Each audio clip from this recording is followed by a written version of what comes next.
유가가 폭락하기 전에 막 올랐을 때 정부에서 갑자기 보니까 해외 유전 펀드를 막 발매하기 시작하는 거예요. 그러니까 저는 유가 40불 때 유전을 사자 그랬는데 유가 140불 때 유전을 사기 시작하는 거예요. 그러니까 유가 40불 때 사라는 건 140불 때 팔려고 사라 그랬는 거지. 그렇지. 거꾸로 아닙니까? 예.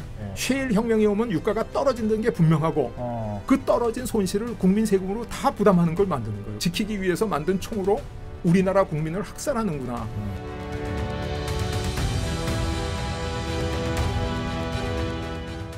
네, 오늘도 여러분들이 기대하시던 기다리시던 그러나 또 저희가 항상 그렇게 제때 드리는 거는 아닌 그러다 보니 더 감질만 나는 일주일에 한 번씩 돌아오는 언더스탠딩입니다. 네, 예. 시빌라이제이션 오늘 국가 발전의 원리에 대해서 배우고 있죠. 네, 지난 시간까지는 한강의 기적 세 가지 비밀에 대해서 배웠고 자, 오늘은 좀 그럼 또 국가 발전하는데 에너지는 어떻게 할 거냐? 참 새로운 주제로 또.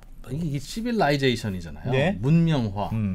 이 문명화라는 게 2%의 통찰에 따르면 결국은 땅 속에서 나는 혹은 태양에서 오는 그 에너지, 이 에너지를 이걸로 굽고 뭐 끓이고 만들고 뭐 그렇게 해서 플라스틱도 만들고 돌도 만들고 벽돌도 만들고 해서 건축도 하고 자동차도 굴리는 거 아니겠습니까? 그렇습니다. 결국은 에너지를 우리가 필요한 물건으로 만들어서 쓰는 과정이 이게 경제 발전이라는 거라면 에너지를 그럼 어떻게 우리는 잘 써야 우리나라는 이 에너지와 관련해서는 어떤 일이 있었는가? 그렇습니다. 그리고 해외 산업혁명에서는 에너지가 무슨 역할을 했는지. 그래서 오늘 시간에는 우리나라의 에너지와 관련해서 가장 깊고 오래 공부를 하신 분을 새롭게 모셨습니다. 네. 이분은 우리나라 에너지 자원 분야에서 최고 명문 대학으로 꼽히는 콜로라도 스쿨 오브 마인스 들어나 봤습니까? 네, 못 들어봤습니다. 여기서 박사학위를 받으신 분이라서 네. 아마 여러분들께 많은 도움을 주실 텐데 공교롭게도 여러분들이 아주 익숙한 분이에요. 모시고 나니까. 네, 서울대학교 김태유 교수님 모셔보겠습니다. 어서 오십시오. 안녕하세요. 예, 네. 감사합니다. 예. 에너지 공부하셨어요, 교수님? 예. 산업혁명. 예, 원래 아니고. 제가 에너지가 제 주 전공 분야였죠. 산업공학과 교수님이라고 하던데. 그런데 사실은 제가 교수 생활 전반부를 자원공학과에서 에너지 정책을 가르쳤습니다. 그러다가 원래 그걸 전공하셨어요? 그럼요.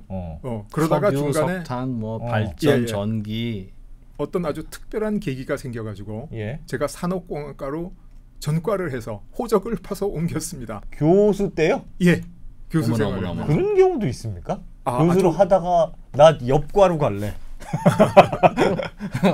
그런 거잖아요. 아주 예외적인 경우죠. 예. 와. 제가 이 에너지 말씀드리면서 그래서. 제가 왜 그렇게 할 수밖에 없었는지 예. 간략하게 말씀드릴까 생각을 합니다. 네. 인생에 아픔이 좀 있나 보다 이거. 예. 예. 그래서. 여러분들이 그 이프로께서 소개하신 콜로라도 스쿨 오브 마인스 그러면 조금 생소하실 텐데 네. 뭐 그 중국이 미국과 수교를 처음 하면서 첫 수교 조건에 3군데 학교에다가 중국 유학생을 파견하도록 해달라. 근데 그 학교가 저 사회과학에서 하버드, 인문사회과학에서 예. 그다음에 공학과 과학기술에서 MIT 예. 그리고 에너지 자원에서 콜로라도 스쿨 오브 마인스. 그래서 이 학교가 그때 자칭 미국 3대 대학 중에 하나다 이렇게 이야기했는데 왜 여러분들이 잘 모르시는가 하면 굉장히 조그만 학교입니다. 그래요? 예. 그러니까 이 하버드라든가 MIT는 뭐 학생들이 몇 학년 뭐 예. 굉장히 많지 않습니까? 예. 여기는 학교 규정이 지금은 그걸 좀 바꿨다 그래서 학생이 늘어났는데 그 당시에는 학생 수가 3,000명을 넘으면 안 된다라는 학교 규정이 있었어요. 소수 정예를 유지하려고. 그렇죠. 예. 아주 소수 정예주의입니다. 인원수는 작고 그렇지만은 뭐 그러니까 대학을 평가할 때는 뭐 졸업생이나 교수들이 낸 논문의 수 이런 걸 갖고 평가하니까 예. 전체 대학 서열에서는 뭐 몇십위 정도밖에는 안 되는데 뭐 졸업생 연봉은 미국에서 최고였다.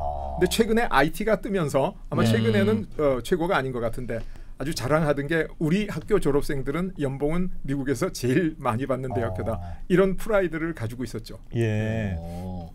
에너지 전문 그런 에너지 전문이라니까 구체적으로 뭘 가르치길래 중국이 나 저 학교에 우리 학생들 좀 보내고 싶소라고 했을까요? 예. 근데 이제 미국의 대학이 예. 스쿨 오브 메디신 그래서 이제 약 유학을 공부하는데 스크롤 로우 그래서 법을 공부하는데 뭐 이런 스쿨들이 모여가지고 유니버시티를 만들거든요. 근데 여기는 그냥 스쿨로 남아 있는 겁니다. 그래서 이름 자체가 스쿨인 거예요.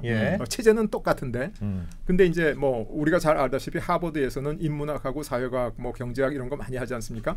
MIT에서는 이제 뭐 공학, 화학공학, 기계공학, 뭐 물리학 이런 것도 많이 하는데 이 학교에서는 석유공학, 자원경제학, 뭐 지질학 이런 거를 주로 공부를 합니다. 지하에 있는.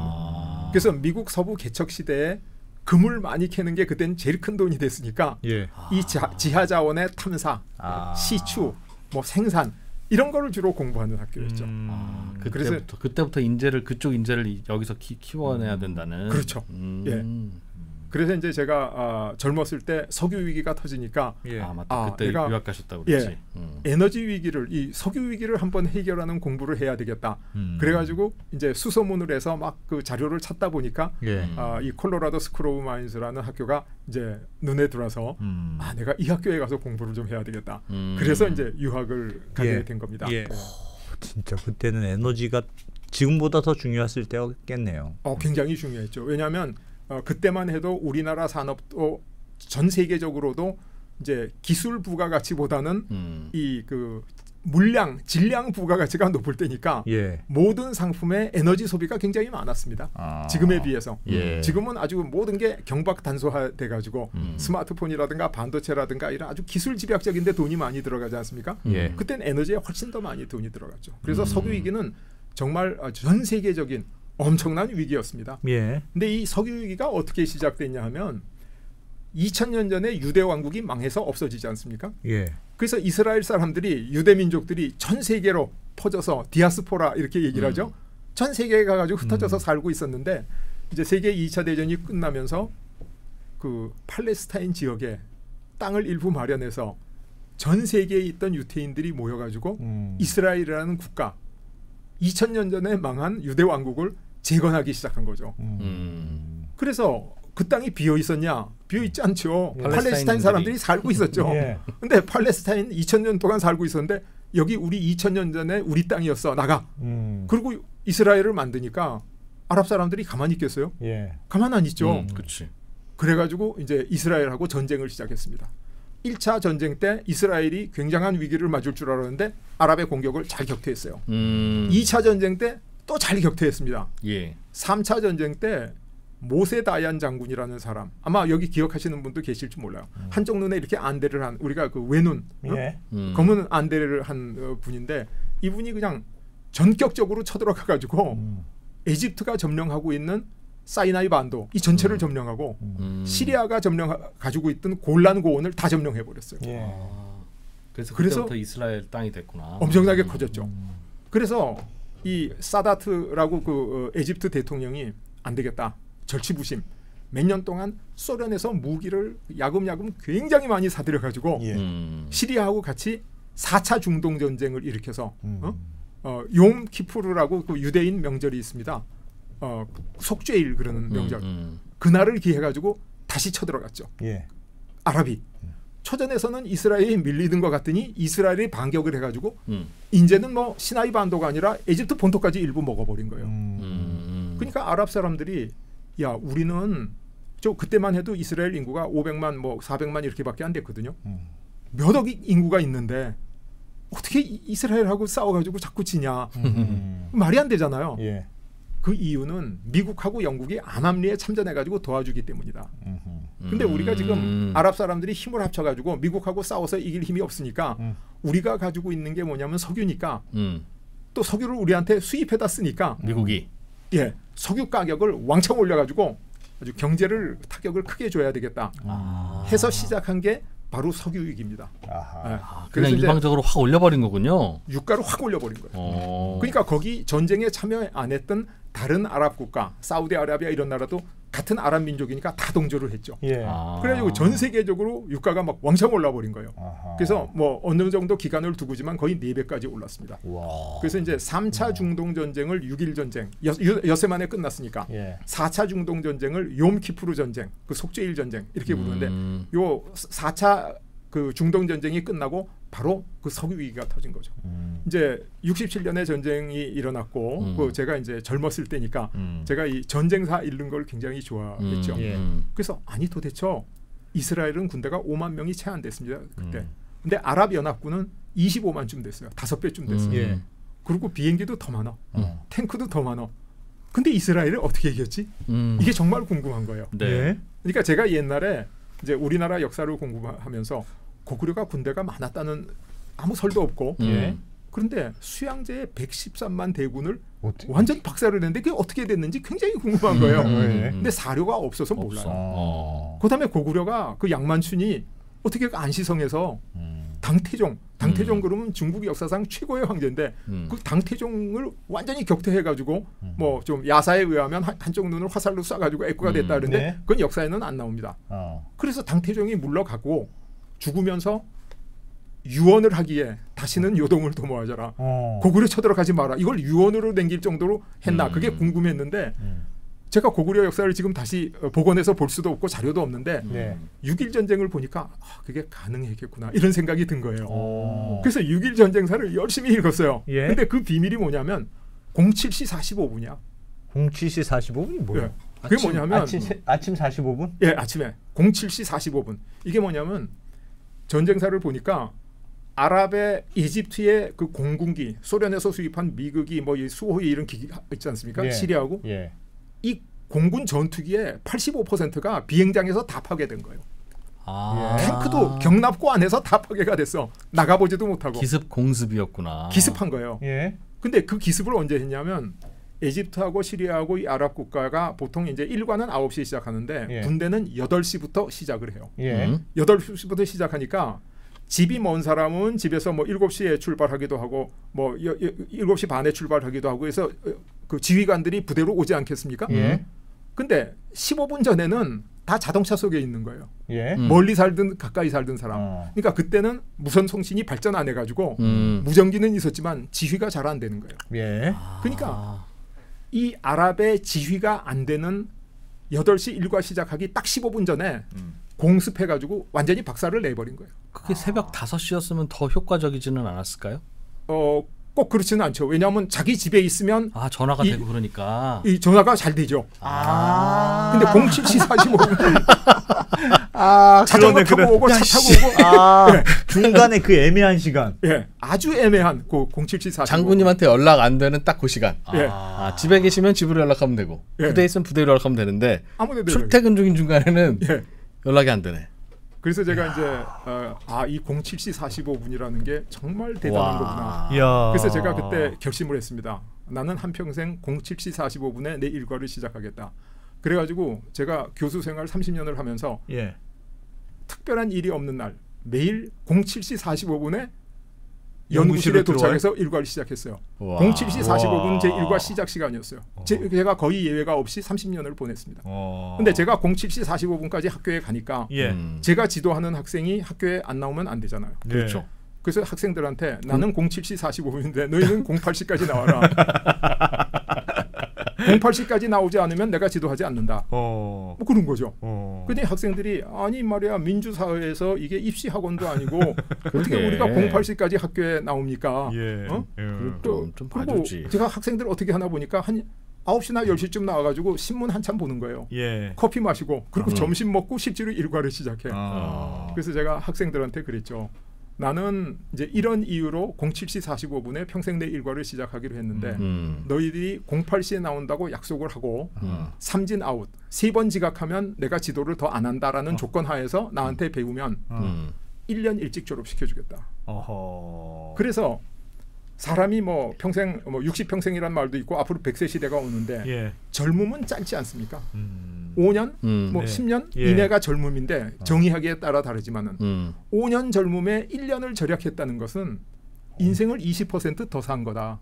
그렇죠. 그래서 네가 사회에 1년 일찍 가면 네 친구들보다 1년치 연봉을 초봉을 더 받는 게 아니라 네가 인생의 정상기에 올라갔을 때 마지막 연봉을 1년 더 받는다고 생각해봐라. 그게 얼마나 큰 돈인가. 어마어마하네. 그래서 이제 제 학생들하고 약속을 하고 저는 7시 45분, 학생들은 8시. 그래가지고 제 제자들이 사회에 일찍 나오고 일찍 취직했고 그래서 이제 아주 저는 제 제자들이 그 굉장히 짧은 시간에 효과적으로 공부를 하고 사회에 나갔다. 이런 자부심을 가지고 살고 있습니다. 이야. 우리 자제분들은 지금 2년째 학원을 다니고 있으니 도대체 얼마를 낭비하고 있는 거야 지금? 학원비 낭비에 절정기에 2년을 낭비한 거잖아. 얼마야 이게? 한 10억 날리는 것 같은데 지금 1인당? 사실 우리나라의 그 입시 제도의 어마어마하다. 그런 모순은 정말로 큰 비효율이고 낭비입니다. 그런 식으로 생각해 누군가 그걸 해결해야 됩니다. 그러네. 애들이 조금 빨리 하는 게 재수삼수를 안 했으면 그만큼 1년 2년을 그만큼 더 일할 수 있는 거니까. 정년에 대해서 그런 거잖아요. 그래서 제 제자들이 박사학위를 받고 나갈 때 제가 꼭 묻는 질문이 너 고등학교 동창생 중에 이미 박사 된 사람이 있냐? 그럼 없습니다. 대학 동창생 중에 있냐? 없습니다. 그게 제일 큰 프라이드였어요. 그게 이스라엘 그 아랍 전쟁에서 비롯된 결과물이다. 그렇습니다. 꽁치시 사시고 석유 위기의 결과물이다. 이렇게 말씀드리겠는데 여담으로 조금 빠졌는데 어쨌든 유가가 4배 이상 오르니까 그 당시에 세계적으로 제일 유명한 석유 경제학자가 MIT 대학교의 모리스 아델만 교수라고 있었는데 이 사람이 한 명언이 세계 그 신문 지상을 헤드라인으로 장식했는데 머지않아 석유가 샤넬 향수보다 더 비싸지는 시기가 온다. 미쳤구나. 샤넬 향수보다. 어마어마한. 그래서 얘기다. 샤넬 그러면 뭐 그 제일 유명한 게 샤넬 넘버 5 아닙니까? 예. 그래서 샤넬 넘버 5가 왜 유명해졌냐면 그 할리우드 역사상 가장 섹시하다고 알려진 마릴린 몬로라는 여배우가 잘 때 잠옷을 뭐 입냐 그랬더니 나는 샤넬 넘버 5를 입고 잔다. 그래서 뭐 이게 유명해져가지고 이 80년대에 우리나라 해외 여행이 자유롭지 않고 이럴 때 해외에 출장 가는 분들은 집에 돌아올 때 필수품 샤넬 넘버 5 없으면 돌아와가지고 밥 얻어먹기 힘들어진다 이렇게 알려져 있었습니다. 아이고야. 그게 이제 그 당시였는데 어쨌든 미국이 석유의 나라 아닙니까? 석유를 세계에서 제일 먼저 시추하고 제일 많이 생산했는데 석유 위기 때문에 뭐 주유소 앞에 차량이 늘어서고 미국 경제가 막 엉망이었죠. 그러니까 미국이 기침을 하면 한국은 폐렴에 걸린다 뭐 이런 말이 있는데 우리나라는 석유가 없어가지고 조기 방학을 하고 공장 조업 단축을 하고 경찰들이 다니다가 낮에 불 켜 있는 집 있으면 들어가서 불 꺼라. 세상에. 강제 소등을 했어요. 전기를 석유로 만드던 시기였으니까. 그렇죠.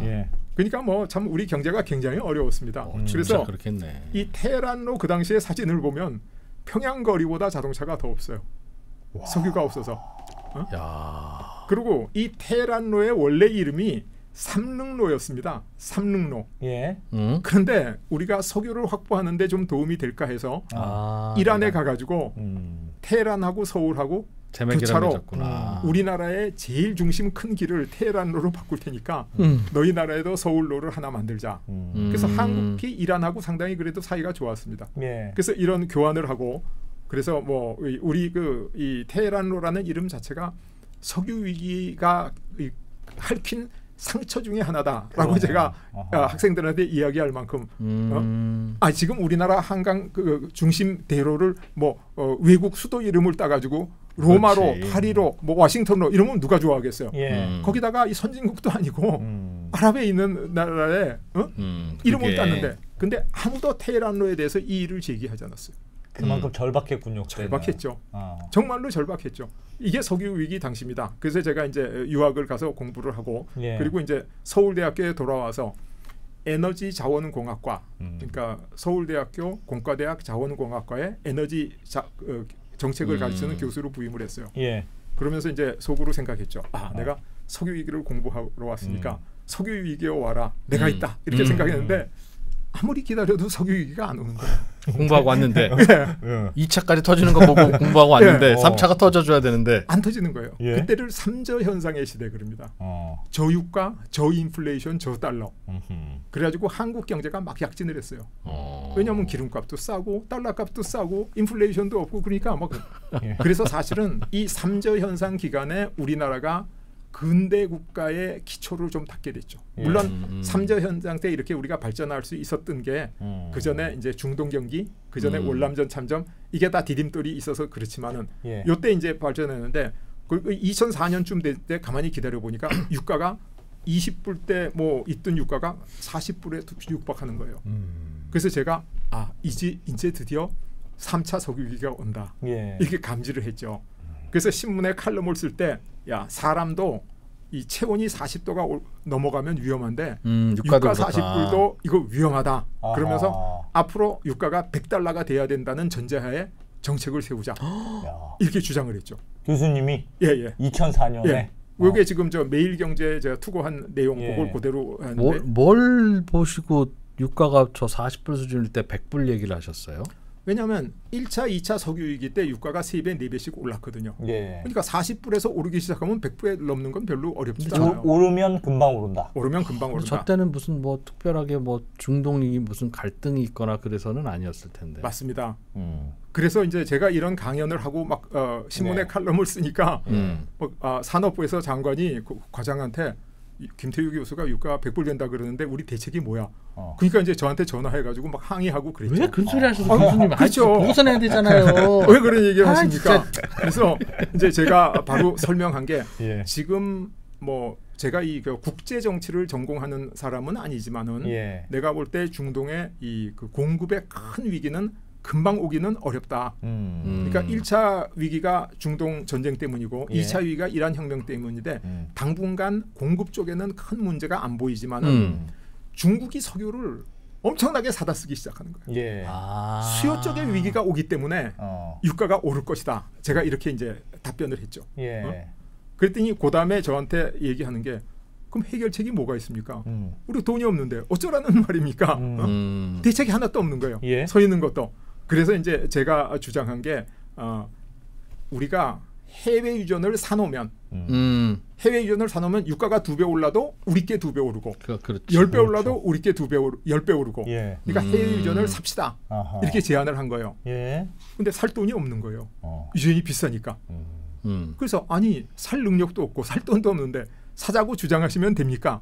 이렇게 저한테 또 이제 공격이 들어오는 거예요. 예. 그래서 제가 이제 생각 안 했겠어요. 열심히 연구했죠. 제가 젊어서부터. 그래서 제가 생각한 게 뭐냐면 이 유전이라고 하는 것은 해외 유전 개발에 그때까지 우리가 $45억 큰 돈을 투자했지만은 자주 개발 비할 우리 쓰는데 3%밖에 공급이 안 되는 거예요. 예. 그러니까 그걸 30% 하려면 $450억 넣어야 되는 거 아니에요. 예. 그러니까 이걸 늘려나갈 돈이 없는 거예요. 예. 그래서 늘려나갈 돈이 없으니까 제가 뭘 주장했냐면 그때 이 시중에 돌아다니는 부동자금이라는 게 있습니다. 양성화되지 않은 자금. 왜 명동의 사채 시장에 돌아다니는 예. 자금 예. 같은 거 있잖아요. 지하 자금. 예. 그게 400조 원에서 뭐 600조 원 정도 있다라는 게 일반적인 설이었어요.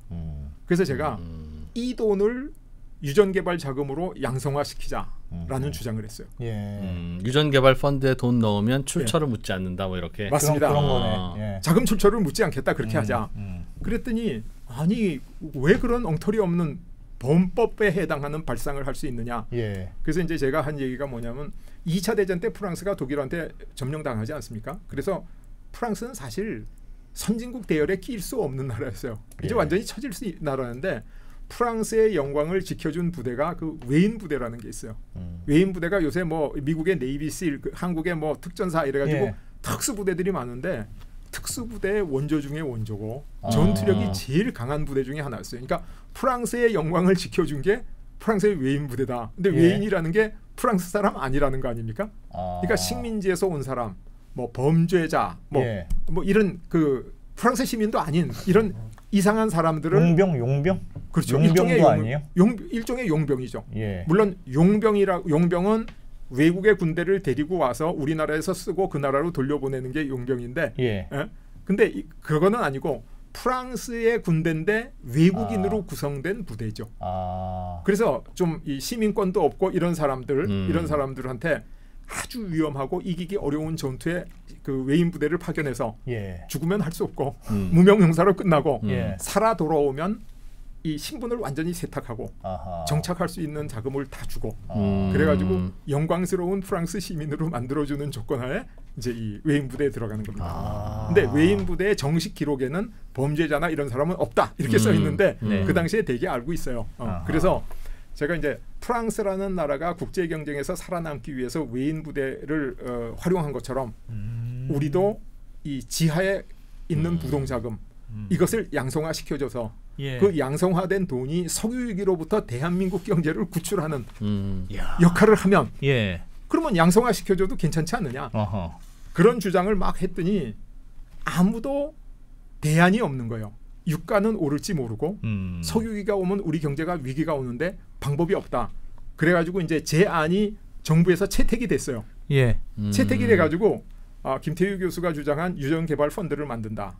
그래서 지금 지방으로 옮긴 에너지 경제연구원이 의왕시에 있었습니다. 의왕에. 예. 거기 이제 이 준비팀을 차리고 저하고 산업부 차관이 공동위원장이 돼서 예. 해외 유전 개발 펀드를 만드는 태스크포스를 구성했어요. 오. 그래서 거기 이제 법률 전문가도 데려오고 석유공사에 있는 분도 오고 그래가지고 전문가들이 모여가지고 팀을 짜는데 저는 지하에 있는 부동자금을 살려서 100조 단위의 펀드를 만들어야만 이게 도움이 된다. 예. 근데 지하에 있는 부동자금을 양성화한다라는 게 정치적으로 굉장히 민감한 이슈잖아요. 그렇겠어요. 그럼 국회에 가면 또 국회의원들이 질문하고 그게 이거는 법을 어기는 거 아니냐 막 이렇게 어. 되니까 그게 이제 공무원들로서는 너무너무 부담스러운 거예요. 예. 그래서 저는 계속해서 석유 위기를 해결하기 위해서는 100조 단위의 펀드를 만들자고 주장하고 공무원들은 만들어야 되니까 만드는 척해서 조그맣게 만들려 그러고 그래서 같이 만들다가 3개월이 지나고 이제 이걸 완성하기 2주일 전인가 뭐 얼마 안 남았을 때 제가 그랬죠. 내가 원하는 펀드는 100조 단위의 펀드였지 이렇게 조그만 1,000억짜리 펀드는 이건 하나만 하다. 예. 그래서 내가 이제 위원장에서 사임한다. 나 이거 못하겠다. 그랬더니 그 산업부 차관하시던 분이 눈을 동그랗게 뜨고 저한테 아니 말이야 우리가 3개월 동안 밤잠 안 자고 모여서 이렇게 열심히 했는데 무책임하게 지금 와서 그만둔다 그러면 어떡하냐. 그래서 당신한테는 3개월이 중요하지만은 나는 이 공부 30년 했다. 내 인생 30년 에너지 공부에 무책임할 수가 없다. 그래서 제가 사표를 냈어요. 예. 그리고 이제 저는 없는 가운데 이 저 유전 펀드가 만들어졌어요. 그래서 얼마짜리가 만들어졌냐? 2천억 원짜리가 2천억 원짜리가 만들어진 거예요. 그래서 2천억 원짜리를 만들어서 나는 새로운 해외 유전을 개발하라 그랬는데 예. 그게 아니라 우리가 이미 확보한 베트남 15-109에 석유 잘 나오는 데를 국민들한테 좀 나눠주고 예. 이자를 7.5% 주고 원금 손실 보전율을 50%로 하고 그래서 펀드를 만들었다는 체면은 지키고 예. 하는 척은 했는데 실제 석유 위기에는 이게 아무 도움이 안 된다. 이런 걸 만들었어요. 그리고 뭐 제가 더 이상 그거를 영향력을 줄 수도 없으니까 예. 그래서 저는 뭐 평생 공부해가지고 우리나라를 제3의 석유 위기로부터 구출하려면 이렇게 해야 된다. 그랬는데 제 뜻대로 안 된 거예요. 예. 그러니까 제가 상당히 실망하고 있었죠. 실망하고 있었는데 유가가 그 후로 쭉쭉쭉쭉 올라가지고 2008년 6월에 138불 그리고 스팟마켓에서는 150불 넘어서 200불 가까이에 막 거래가 되기 시작하는 거예요. 예. 실제로 유가가 엄청나게 올랐어요. 이렇게 유가가 오르니까 경제가 엄청나게 나빠진 거예요. 그렇죠. 그래서 그 당시에 이제 우리나라의 주요 수출 3대 수출품이 반도체, 선박, 자동차였거든요. 예. 반도체, 선박, 자동차 다 합쳐가지고 원유 수입액이 안 되는 거예요. 그래서 11년 만에 이 무역 수지가 완전히 적자로 돌아섰어요. 세상에. 그러니까 뭐 우리 경제가 그 당시에 또 한 번 심각했죠. 예. 그랬는데 세계 각국의 유가 예측을 보니까 앞으로 150불 선에 있다는 예측이 제일 많고 200불, 250불 예측하는 데도 있고 세상에. 제일 보수적인 때도 120, 30불 이렇게 예측을 했는데 제가 그때 가만히 보니까 만약에 셰일 오일이 터져 나오면 유가가 폭락할 것 같다. 예. 근데 셰일 오일이 터져 나올지 안 나올지 미국의 석유 회사가 나한테 정보를 안 주지 않습니까? 예. 개발하는 건 알고 있었는데. 예, 큰 흐름을 문명사적으로 보니까 연구비는 계속 흘러 들어가는데 이제 나올 때가 됐다. 네, 이렇게 생각을 한 거죠. 예. 그래서 제가 셰일 오일이 터져 나오면 유가가 폭락한다. 이 얘기를 했더니 그때가 이제 우리나라가 이명박 대통령 초기에 해외 자원 투자에 막 나갈 때입니다. 해외 자원 투자라는 게 85%에서 90%가 석유 가스거든요. 예. 광물은 10% 15%밖에 안 됩니다. 나가는데 제가 유가 폭락한다고 그래 버리니까 정부가 발칵 뒤집어진 거예요. 엄청나게 많이 나갔어요 당시에. 엄청나게 하베스트니 뭐니 뭐. 예, 하베스트 알고 계시네요. 네. 한잡차가 또 있다. 교수님 오른대면서 몇 년 전에는 그래서 지금 이거 하고 있는데. 너무 미웠겠다. 그래서 제가 그때 그 칼럼을 써서 조중동에 보냈는데 예. 시류에 맞지 않는다고 안 실어주는 거예요. 유가 떨어진다 그러니까. 그랬는데 연합뉴스에서 연합초대석이라는데 인터뷰를 했어요. 예. 그게 지금도 남아 있습니다. 그 날짜가 2008년 7월 25일인데 야. 지금도 인터넷에 연합초대석 김태유 치면 요 인터뷰가 딱 뜹니다. 연합뉴스 진짜 일 하나 했네. 예, 예. 아, 뜨는데 제가 거기 내용을 보면 셰일 오일이 터져 나오면 유가가 60불에서 80불 사이에서 등락을 반복한다. 그 얘기는 60불 밑으로도 갔다가 80불 위로도 갔다 이렇게 얘기했는데 예. 요즘 유가인데 저게? 예. 요즘 유가. 제가 그렇게 예측했죠. 그런데 여기 그 문구는 등락은 빼고 60불에서 80불 수준이 될 것입니다. 이렇게 써 있는 거예요. 예. 그래서 제가 인터뷰를 하는데 인터뷰하는 날 제가 이제 두바이 유가를 딱 집어 보니까 130불이에요. 요 날. 근데 제가 60불 이하로 폭락할 수 있다. 이렇게 얘기를 했거든요. 그래서 인터뷰가 끝날 때 요 그 인터뷰 하신 분이 인터뷰 다 끝난 다음에 교수님 아까 60불 그러셨습니까? 그래서 60불 그랬습니다. 그랬더니 예. 그거는 인터뷰에서 제가 특별히 빼드리겠습니다. 그래서 그걸 왜 빼줘요? 그렇게 제가 물었어요. 그랬더니 교수님 제가 이 인터뷰 하려고 다른 기자들하고 젊은 기자들하고 조사해 봤는데 150불이 지금 평균이고 아무리 짜게 얘기하는데도 100불 이하는 없습니다. 근데 예. 60불 얘기했다가 교수님 망신당하십니다. 그러는 거예요. 예. 그래서 제가 그랬어요. 예언자의 예측은 꼭 맞아야 된다. 근데 학자도 사람인데 예측이 맞으라는 법이 어딨냐. 예. 틀릴 수도 있는 거다.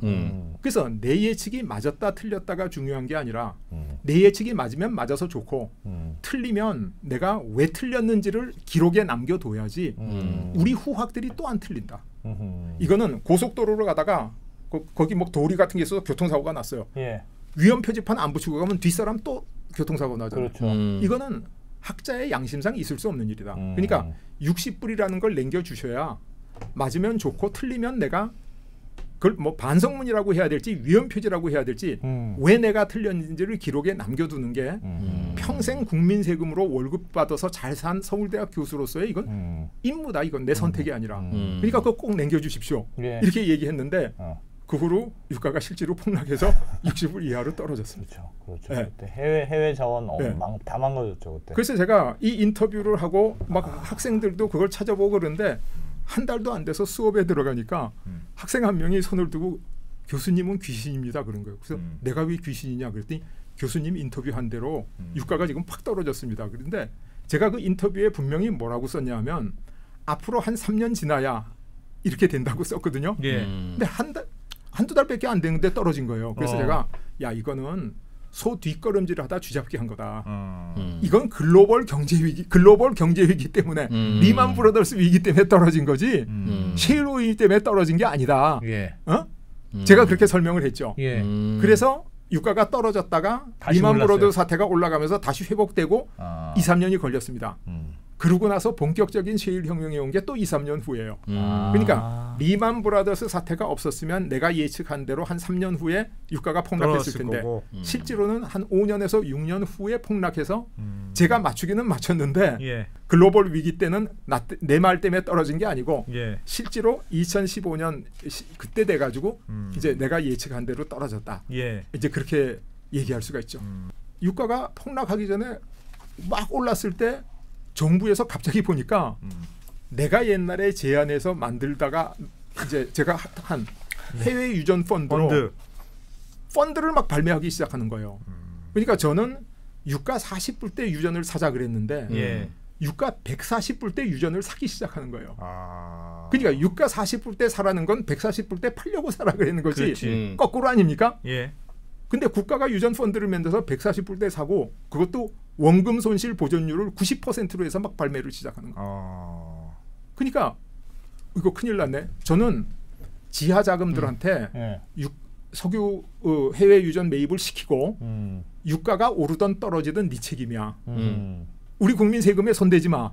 이게 제 펀드 만드는 기초 아이디어였는데 내가 제안해서 만들자 그러는 펀드로 유가 140불 때 유전을 사재 끼기 시작하니까 더구나 국민 세금으로 90% 지불 보증을 해주고 예. 셰일 혁명이 오면 유가가 떨어진다는 게 분명하고 그 떨어진 손실을 국민 세금으로 다 부담하는 걸 만드는 거예요. 그러니까 제가 내가 국가를 지키기 위해서 만든 총으로 우리나라 국민을 학살하는구나. 뭐 이런 생각이 드는 거예요. 예. 그렇잖아요. 예. 이 펀드는 유가 40불 때 우리나라를 석유 위기로부터 구하기 위해서 만들었는데 유가가 폭등했을 때 이 펀드로 막 그 해외 유전을 사기 시작하는 거예요. 그래서 사실 이때 잠시 뭐 제 표현에 의하면 제가 조금 제정신이 아니었다. 너무너무 가슴 아프고 흥분해가지고 예. 그래서 정말 이 어려운 시기를 보냈습니다. 정말로 힘들었어요. 예. 마음이 아프셨다고. 그렇죠. 예. 내가 왜 스크로우마인스에 유학 가려고 그렇게 애를 썼나. 차라리 편하게 먹고 잘 살 걸. 내가 서울대학교의 교수로서 국민 세금으로 봉급받으면서 연구한 게 다 뭐냐. 예. 아무짝에도 쓸모가 없지 않느냐. 그래가지고 2015년에 감사원의 발표에 의하면 해외 자원 개발 전체 적자 규모가 12조 8천억 원이라는 거예요. 이야.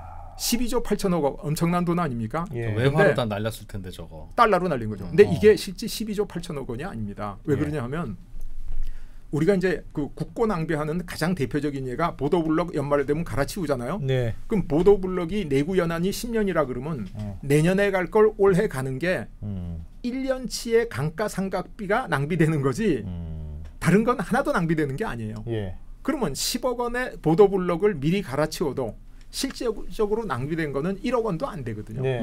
근데 해외 자원 투자에 들어간 돈은 완전히 싹 다 날리는 겁니다. 100%. 그러니까 아까 하베스트 유전 얘기하셨잖아요. 네. 그 하베스트 유전이 가장 대표적인 예인데 아주 예를 들면 해외 유전을 1억 불짜리 유전을 사기 위해서 5천만 불을 다운페이하고 5천만 불을 론을 예. 은행에서 빌려가지고 예. 이걸 사요. 그럼 유가가 반토막이 나면 유전 가격이 반토막 되지 않겠습니까? 예. 그러면 우리가 다운페이한 5천만 불은 없어지고 날아가고. 없어지죠. 론은 그대로 남고 북밸류 제로 이렇게 되는 거예요. 그러니까 해외 자원 개발에서 12조 8천억 원 날렸다는 것은 보도블럭 갈아치우는 이런 국내에서 128조 원 날린 것보다도 더 많이 날린 거예요. 그래서 어마어마하네. 제가 그때 너무너무 실망한 나머지 예. 제가 제자들을 모아놓고 선언을 했어요. 몰라서 못한 사람은 용서받을 수 있지만은 나는 유가가 떨어진다는 걸 알고 있었다. 인터뷰도 했고 증거도 다 남아있다. 예. 근데 내가 이걸 못 막은 것을 나 자신을 용서할 수가 없다. 내가 나 자신이 용서가 되지 않는다. 예. 그래서 내가 에너지 연구에 붓을 꺾는다. 그랬더니 제자들이 아니 평생 에너지 가르치고 에너지 하시는 분이 지금 아이고, 뭐 하시려고 그럽니까? 예. 그래서 제가 그랬어요. 나는 이제부터 산업혁명을 연구할 거야. 그랬더니 아니 지금 50대 중년에 어떻게 새로 시작하십니까? 그래서 예. 그게 아니야. 내가 영국의 석탄 연구를 해봤더니 그 영국의 석탄 연구가 영국의 산업혁명이야. 예. 미국의 석유 연구를 해봤더니 미국의 산업혁명이야. 예. 이건 동전의 앞뒷면이기 때문에 내가 얼마든지 잘할 수 있다. 그랬는데 그때 마침 제가 만든 기술정책대학원이라는 석박사 프로그램이 예. 이제 산업공학과랑 합쳐서 그 산업경영공학부를 만들기로 학교에서 결정을 했어요. 그래서 저는 개인적으로 이제 그 원로 교수에 해당했기 때문에 50이 넘은 제 학적을 자원공학과에 계속 도도되고 산업공학과로 옮겨도 되는 선택권이 있었어요. 예. 그래서 내가 아니다. 나는 자원공학과에 더 남아 있을 명분도 없고 내가 나 자신을 용서도 할 수 없고 그래서 산업공학과로 옮긴다. 예. 그래서 산업공학과로 옮겨가지고 이제 산업혁명과 국가발전 원리를 연구하게 됐습니다. 세상에. 그래서 이 에너지가 제가 학자로서 제 인생사에 엄청나게 중요한 역할을 한 거죠. 그리고 그때 제가 실망한 게 그 당시에 석유공사라든가 석유개발공사, 석유공사라든가 산업부에 예. 모든 해외 자원 투자는 위원회를 만들어서 전문가위원회에 의결을 거치게 돼 있어요. 예. 거기 대한민국의 기라성 같은 학자들이 다 있었어. 근데 이 사람들이 해외 자원 투자에 나가라고 다 손을 든 거예요. 예. 그러니까 그분들의 결정이 틀렸다는 것을 나는 비난하지 않아요. 왜냐하면 미래를 알 수 없는 거 아닙니까? 옳은 결정도 할 수 있고 틀린 결정도 할 수 있고. 예. 그런데 진정한 학자라면 기록으로 남겨놔서 후학들이 실수 안 하게 해줘야 되는데 예. 그때 석유공사라든가 산업부에서 해외자원 투자 심의위원 다 하면서 심의 다 했던 분 중에 제가 알기에는 단 한 분도 왜 그때 우리 국민 세금에 이렇게 엄청난 피해를 입혔는지 거기에 대한 반성문도 경고문도 어떤 글도 제가 봐질 못했어요. 그래서 그게 더 가슴 아픈 거예요. 그게 대한민국의 학계의 수준이 아닌가 예. 이렇게 생각할 정도로. 아하. 그래서 이제 제가 에너지 연구에 붓을 꺾고 산업공학과로 넘어와서 오늘 이제 이 시리즈 이거를 이제 본격적으로 시작하게 됐다 이렇게 말씀드릴 수 있죠. 언더스탠딩을 만나려고 그냥. 안타까운 일이지만 네. 시청자 입장에서는 네. 그렇게 했으니까 또 잘된 일이네. 살짝 이런 얘기하기 좀 그런데 거기서 계속 에너지 연구하셨으면 그래. 오늘 우리 이 영상 못 못 봐요. 들었잖아요. 그렇지만 제가 그때 석유 경제학, 에너지 정책에 성공했더라면 나는 정말 자부심을 가지고 은퇴해서 지금 즐거운 인생을 살고 있을 거라고 생각하는데 그걸 못하게 돼서 안타깝습니다. 에너지 재밌네요.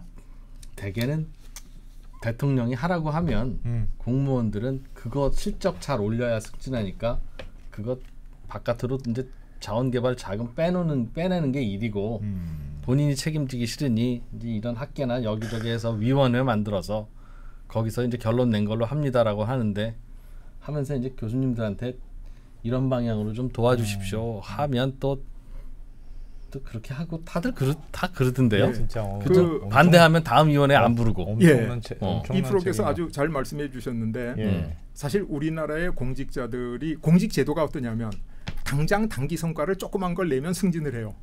그죠?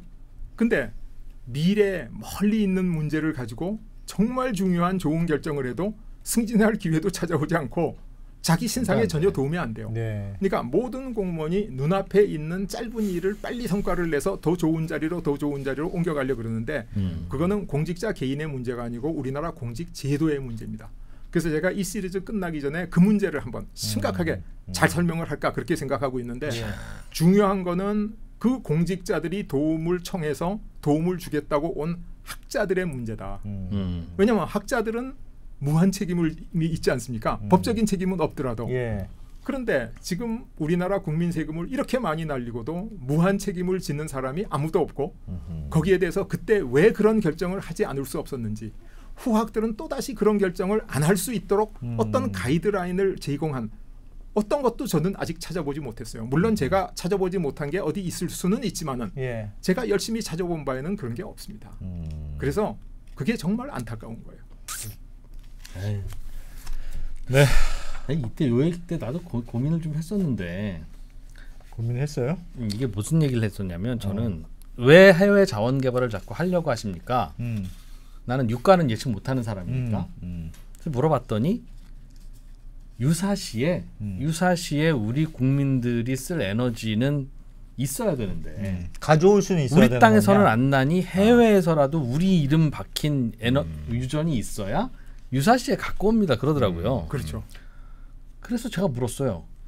유사시라는 건 우리나라로 식량과 에너지가 수입이 안 되는 전시 상황일 거다. 그게 유일한 유사시지. 그게 아니면 우리는 수입해다 쓰면 되니까. 그런데 그 유사시라면 시베리아 유전을 개발하든 아프리카 유전을 개발하든 남미 유전을 개발하든 우리 석유는 맞지만 그게 우리나라로 올 수 있습니까? 진짜 유사시면 어차피 유사시인데? 그러니까 이걸 왜 해요? 그런 의미라면 할 이유가 없잖아요. 다만 그때는 답도 못 구한 것 중에 하나가 유가가 많이 오르면 우리나라 수지가 깨지고 그런 거 있을 수 있죠. 그런 게 목적이라면 지금 유가와 관련한 파생 상품에 국부펀드가 투자를 해서 유가가 지금보다 더블이 오르면 이만큼 우리가 돈 버는 포지션을 만들어 놓으면 물론 이제 내려가면 그 돈을 날리는 문제는 있지만 해외 자원 개발에도 똑같은 거잖아요. 그런데 그런 방법은 없습니까? 라고 했더니 왜 자꾸 저를 괴롭히세요? 그러길래 넘어갔는데 그런 고민했던 적이 있어요. 아주 좋은 말씀입니다. 지금 이쪽에서 하신 말씀이 정말 옳은 말씀이에요. 사실 그래요. 근데 이제 그게 왜 해외 유전을 개발하게 됐냐면 일본이 태평양 전쟁을 하는데 일본이 소비하는 석유의 80%를 미국 및 서방계 회사에서 공급받고 있었어요. 석유를. 그래서 그걸 A, B, C, D 그런데 아메리카, 브리튼, 차이나, 더치 이 네 나라에서 공급을 받고 있었어요. 근데 이 네 나라가 일본이 자꾸 전쟁을 해가지고 뭐 만주도 쳐들어가고 그러니까 일본에 대해서 석유 안 팔겠다고 금수 조치를 내린 거예요. 그래서 일본이 석유가 없으면 전쟁 못하지. 전쟁 못하는 게 아니라 공장이 녹슬고 그냥 배가 완전히 멎어버리잖아요. 그래서 생각한 게 우리가 국력은 미국에 비해서 형편없이 약하지만은 그때 일본의 국력이 미국의 20%가 안 되는 뭐 13% 이 비교하는 기준에 따라 다르지만 15% 정도밖에 안 됐습니다. 그런데 진주만을 기습해가지고 미국의 태평양 함대가 당분간 재기하지 못하도록 시간을 벌고 그 시간에 인도네시아, 말레이시아 이 유전지들을 점령하고 그다음에 미국이 좀 부드러운 나라니까 절장이 화해하면 문제를 해결할 수 있다. 이렇게 생각한 거예요. 그랬는데 진주만 기습했는데 겉으로는 성공했지만은 미국이 갖고 있던 항공모함 단 한 척도 무너뜨리지 못했어요. 그리고 미드웨이 해전에서 미국한테 해전에서 지고 그래서 이제 일본의 정책적 실패인데 이건 길게 얘기하면 너무 기니까 짧게 말씀드리는데 그리고 나서 일본이 이제 2차 대전의 경험을 가지고 어떻게 했냐면 야 우리가 석유 없으면 큰일 나더라. 그래서 일본 사람들은 석유에 대해서 굉장히 민감해요. 그래서 일본에서 나온 게 해외 유전을 사두자. 사두면 유사시에 우리 것처럼 쓸 수 있다. 예. 그래서 지금 위기라는 게 두 가지가 있는데 이 프로께서 지적하신 안보의 위기가 있고 또 한 가지는 순수한 경제의 위기가 있습니다. 가격이 오르는 위기를 경제 그렇죠. 위기라고 부르고 예. 안보 위기는 못 갖고 오는 거죠. 갖고 오는 거죠. 그러니까 안보 위기에 대해서는 이제 그 2% 말씀이 100% 맞아요. 그리고 경제 위기에 있어서는 가격 오르면 우리가 남미에다 유전을 사뒀는데 가격 오르면 오르죠. 그걸 남미에다 팔고 그 돈 받아오면 되니까. 네, 돈 받아서 가까운 데서 사면 되니까. 그러니까 일부 해칭이 가능하다는 거죠. 근데 조금 아까 얘기하신 국부 펀드 같은 걸 이용한다는 것은 그 후에 발전한 한 단계 높은 훨씬 더 좋은 방법입니다. 그래서 앞으로는 해외 자원을 가서 매입하는 것도 일부 하기는 해야 되지만은 예. 지금 2%께서 지적하신 것처럼 우리가 국부 펀드라든가 에너지 펀드 같은 걸 만들어서 그걸 종합적으로 해결하는 방법이 더 좋은 해결책이다. 저 그렇게 믿고 있습니다. 아주 좋은 말씀이셨어요. 네. 알겠습니다. 돈 받아 봐야죠. 네, 좋은 칭찬해 말씀. 주시잖아요, 지금 교수님이. 네, 좋은 말씀 감사합니다.